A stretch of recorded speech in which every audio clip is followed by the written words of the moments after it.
Well, Dr. Beck, we talked a fair amount, a little bit about physical therapy and, that it helps, of course, for current injuries and before one gets under the knife.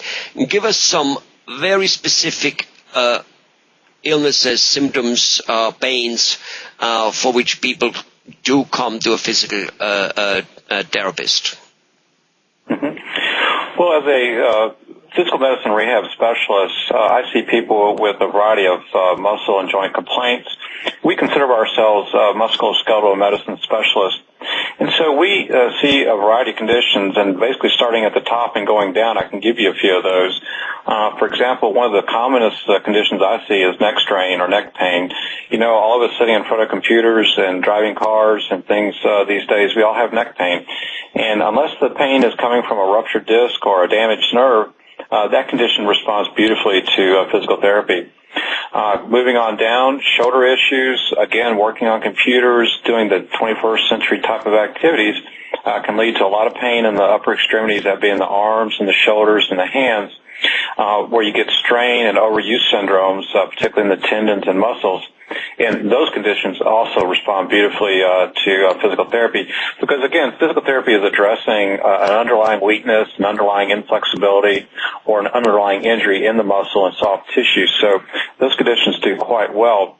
Moving on, even conditions like carpal tunnel syndrome, which does involve nerves but also involves swollen tendons and tissue in the wrist joint, can respond to exercise and therapeutic exercise by your physical therapist. Other conditions, back pain, everybody has it. It's just it's a condition of the human person. We all have back pain. Some people say it comes from walking on two legs instead of four. But back pain is very, very common.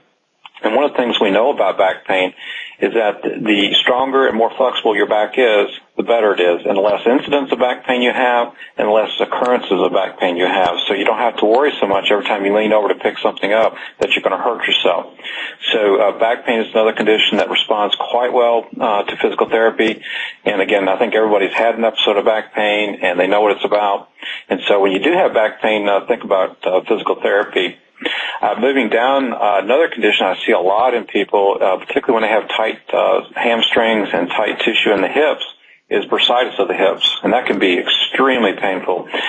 People frequently come in and tell me they can't stand to lay on their side at night, their hips hurt, they can't move, they can't do things.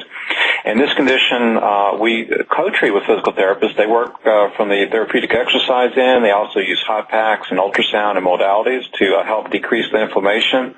And in my office, I also assist in the recovery with things such as steroid injections into the hips and therapeutic exercise as well. So another condition that works quite well. Knee pain is another common condition I see. A lot of people have pain, particularly in their kneecaps, and this frequently comes from weak quadriceps muscles, not your thigh muscles. And people a lot of times come in and talk about, gosh, my knees just kill me when I sit for a long time in a movie theater or when I go up and down stairs. And this condition is basically the result of weak muscles. So how do you get the muscles stronger? Physical therapy. That's the ticket. Moving on down the leg, the other condition we see a lot of is weak ankles. And if you have weak ankles, what happens? You strain them, you turn them. Every time you get on uneven territory or uneven ground, you're at high risk for straining your ankles. And again, this is a condition that the only way you're going to treat that to fix the original problem is through therapeutic exercise. That is strengthening the muscles that support your ankles, strengthening the muscles that support your knees. So those are some of the most common conditions that I see that respond very well to physical therapy. And so you should really keep therapy in mind first when you're looking for a way to get rid of these issues. Wow. Well, that is definitely pretty much from head to toe here. Head to toe, yep. And I can see that. I can see that. I have probably twisted my ankle.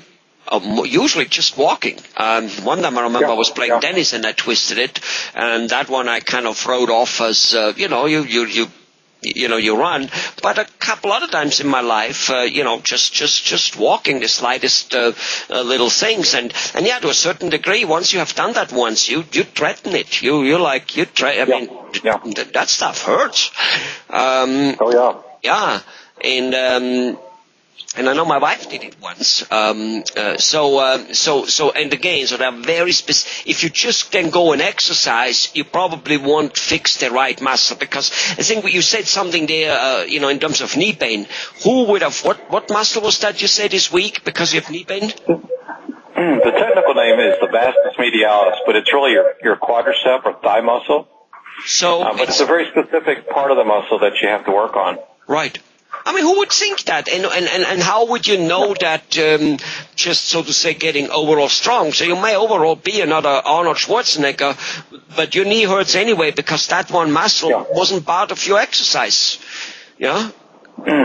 Yeah, that's what really happens. People, they try to do a lot of exercise, they overtrain the wrong muscles, they leave the right muscle weak, and so they don't hit the place they need to be working on. So this is where you really need a skilled physical therapist to come in, hone in on what the exact muscle weakness is that you need to address, and then address it. And oftentimes it takes very specific and very technical exercises to do that. So, for example, to train the knee muscle, you have to only extend your knee from a range of 0 to 30 degrees. So, if you go in and just do the exercise machines at the gym, you're not going to do it right. So you really have to work with somebody that knows what they're doing. Well, I can see. I mean, different purposes, One time maybe you want to look mainly, and that's fine. You want to do that, you do that, but it probably doesn't help you with your arthritis, or with your tennis elbow or whatever it is you might have. And there's a particular muscle which needs to be promoted, just like there's a particular muscle to look like that which needs to be promoted. Yeah, I'm sure there's people out there very, very strong, and when they go like this, they don't look like Arnold, because that's not the muscle they promoted.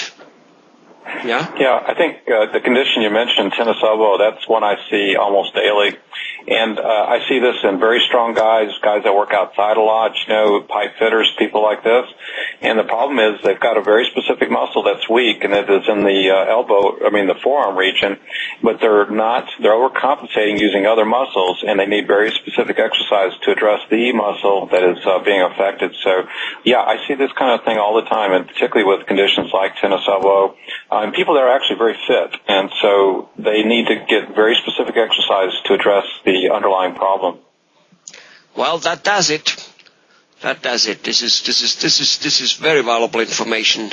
Just realizing that there is probably a muscle which makes another part of your body hurting or not functioning well, and if you don't address it, that's like doing an operation in the wrong part of the body. It just doesn't do much good. All right.